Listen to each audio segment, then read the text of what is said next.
Joker, as the president of the Big Man Alliance, you are the vice president of the Big Man Alliance. You know I love you, the best player in the league. I want to congratulate you, but I want you to hear from me first. I thought the SGA should have been the MVP. That's no disrespect to you, but congratulations. And what do you guys have to do to get back on track versus Minnesota? Thank you, Shaq. We don't judge people here, so that's fine. It's your opinion. I'm joking. No, hey, all good. I love you. I love your brothers. One thing we always going to do is keep it real with each other. Looks like we might have had it all twisted when it comes to Shannon Sharpe, because some brand new tea just spilled, and it's wild. Word is Shannon might have been set up. That essay scandal that's been dragging his name through the mud, yeah, it could have been a whole setup from jump. Folks were quick to call him guilty, ready to cancel him, but now, this new info is flipping the script completely. There's talk of a full-blown conspiracy out to crush Shannon, and guess who just might be in his corner? Chris Brown. That's right. Fans been out here whispering that Oprah and Tyler Perry had something shady going on. Chris came through with some receipts, and baby, the finger is now pointing at none other than Shaquille O'Neal. This drama's getting messier by the second. If you're wondering why people think Chris Brown is standing up for Shannon, it's 'cause those two go way back. Chris pulled up on Shannon's Club Shay Shay podcast, and you could tell they were vibing. But their bond goes deeper than just the camera. Behind the scenes, they tight. And if there's one thing about Chris, he ride for his people. Say what you want about him, but when he calls you a friend, he's solid. That's why folks are convinced he's not just watching Shannon drown in drama, he's stepping up. And guess who's the surprise villain in this whole setup theory? Shaq. Yup, Shaquille O'Neal's name is all over these conspiracy threads now. But why would Shaq come for Shannon like that? Well, turns out this beef ain't new. The street's been talking. There's been tension between them brewing for a minute. It all started to bubble over when that Nikola Jokic MVP drama hit in 2024. That was the spark that lit this whole fire. I don't know if you're on this kind of time, but I was in a group chat the other day, or actually just yesterday, and Shaq said he's paying top dollar for any information on old boy. So, again, I don't know if you're on that kind of time or not. But Shaq is known to throw large sums of money around, so just want to put that out there. Stay quiet. Hey, he said, please keep it quiet. He said that Shannon did some shit back to him a while back, and he's been off him. So that's why he's doing this, but please keep his name quiet. Once that went down, these two stopped holding back. They were tossing shade back and forth on social media, sneak dissing on podcasts. It got spicy real quick. And then Shaq turned the heat all the way up. He dropped a diss track. Yes, for real. A diss track. Nobody saw Shaq versus Shannon coming in 2024.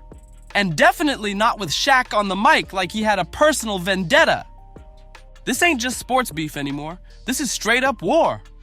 Honestly, with the way 2024 spiraled into straight chaos, this whole mess almost makes sense. Cat Williams wasn't playing when he said 2024 was the year all the fake masks in the industry were gonna fall off. And so far, he's been on the money. Here's how the fuse got lit. It all started when Shaq did this super awkward post-game interview with Nikola Jokic after his third MVP win. Instead of showing love and keeping it classy, Shaq went rogue. He looked Jokic dead in the face and said he thought Shai Gilgeous-Alexander deserved the MVP instead.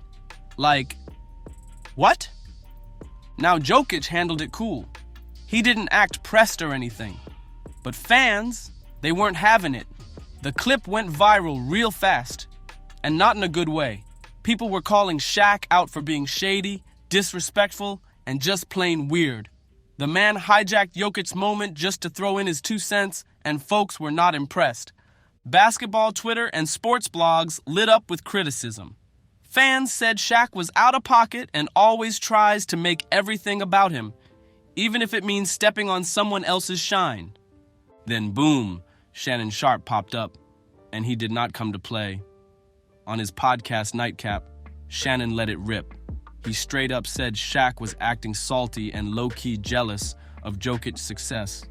You could tell Shannon had been waiting to unload all this. It was personal. And after that, ain't no way these two were ever gonna be cool again. Shaq heard the shots and came out swinging. He hit back on Instagram, and boy, did he have time. He dropped a screenshot showing Shannon ranked number 51 on some NFL top 100 greatest characters list. But it was the caption that had people gasping.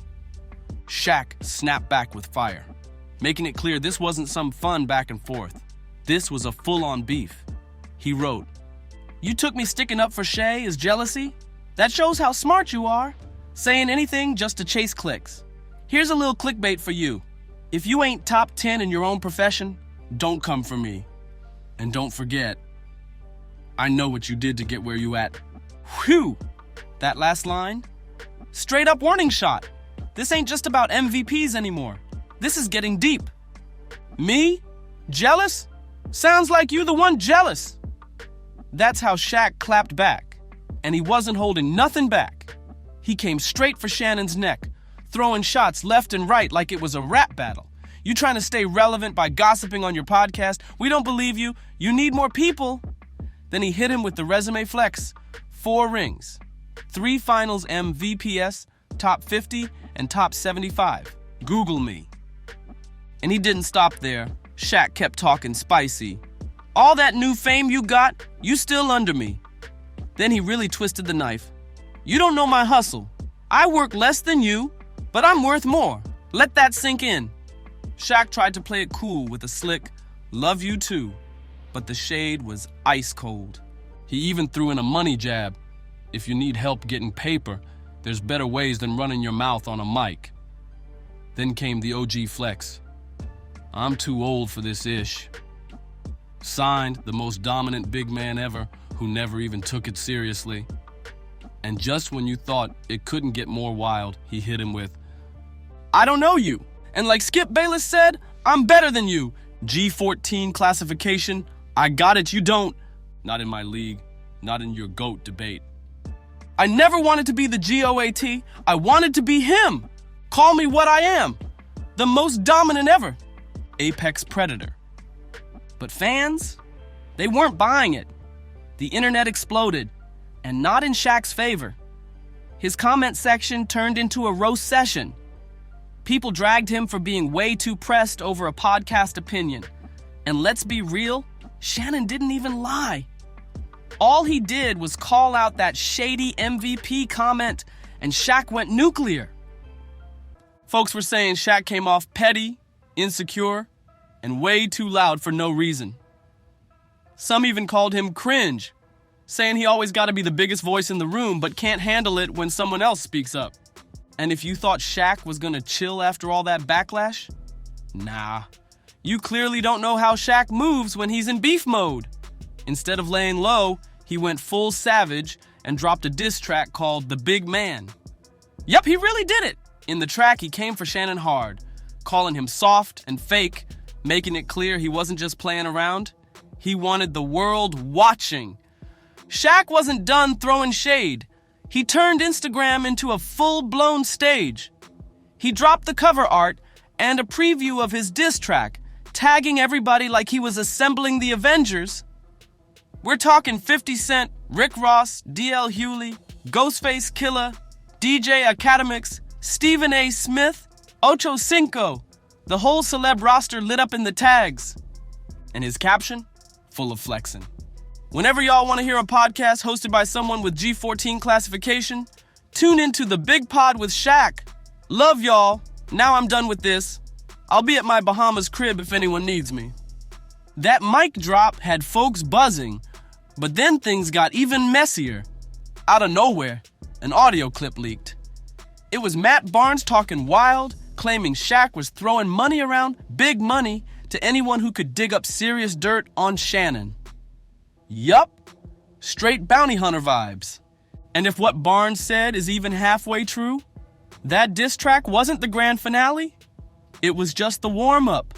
The streets started whispering, and quick. Rumors started flying that Shaq didn't just want to win the beef, he wanted to bury Shannon. According to some unconfirmed reports, Shaq allegedly hired someone to do a deep dive into Shannon's life.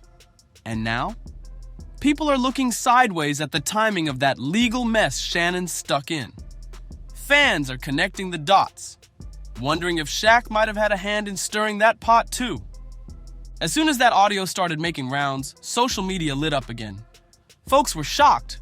Was Shaq really playing dirty behind the scenes? That's when he suddenly tried to flip the whole narrative. It's like once the heat turned up, Shaq went from attack mode to damage control. But by then, the internet had already seen too much. So boom. After that shady audio leaked and the internet started side-eyeing him heavy, Shaq tried to play it cool, acting like none of it fazed him. He popped up online, posting vacation pics from his mansion in the Bahamas, flexing palm trees and jet skis, like he wasn't just accused of trying to destroy Shannon's whole reputation. But fans weren't distracted. Nah, they were zooming in. Comments flooded in. Why you trying to silence Shannon? You throwing shade and hiding your hands now? This ain't looking legendary, it's looking desperate. And just when folks thought it couldn't get deeper, another twist hit the timeline. A sports blogger known for leaking NBA drama dropped a bombshell. He claimed to have seen texts that allegedly showed Shaq was in direct contact with someone trying to plant false stories in the media about Shannon. Now the heat wasn't just on social media, it was spilling over into the press. Meanwhile, Shannon was keeping it low-key, but fans noticed he stopped posting completely for a few days. No podcast clips, no tweets, not even a gym selfie. That silence, it had people worried. Some speculated that his legal team told him to chill. Others thought maybe he was just regrouping, getting ready to clap back in a major way. By this point, the narrative had flipped on its head. What started as some podcast jabs and MVP beef had turned into what fans were calling a power move gone wrong. Shaq was now looking more like a bully than a boss. And Shannon? He was starting to look like the one holding the high ground. The internet was divided, but one thing was clear. This wasn't just sports talk anymore. This was about ego, legacy, and who really ran the game behind the scenes. And with every leak, every cryptic post, and every shady move, things were only heating up. Shaq wasn't done yet. He hit social media again, this time posting a skit where he straight up mocked the whole situation. He was cracking jokes, pretending to offer top dollar for dirt, like the whole thing was just one big laugh. In the caption, he wrote, "I got caught again. I need that information. I'm paying top dollars. Y'all so dumb, y'all believe anything Shaq-wise white." Now, depending on who you ask, this move either looked like slick damage control or just another round of deflecting. Fans were split down the middle. Some thought it was clever, Shaq turning the heat into humor. Others said it felt like he was just trying to clown the situation instead of owning up.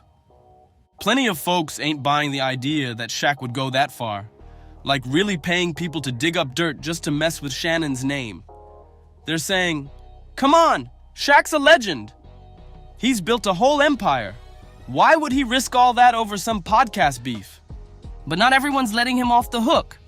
There's still a wave of fans who think Shaq's got more going on behind the curtain than he wants people to see. They're pointing out how convenient it is that Shannon's legal problems popped up right as he started leveling up, especially with guests like Cat Williams blowing the lid off shady industry stuff on Club Shay Shay. So the question now is, was it all a joke? Or is this the calm before the next storm? One thing's for sure, this saga ain't over. The tension, the power plays, the shade, it's all out in the open now. And the streets are watching. If you've been following this roller coaster from the start, drop a comment and let me know where you stand. Team Shaq or Team Shannon? Do you think this was all petty nonsense or something deeper? Don't forget to like, share, and subscribe for the realest breakdowns on the mess they don't want you to see. Hit that bell so you don't miss what's coming next. Because trust me, this story, it's far from over. See you on the next one.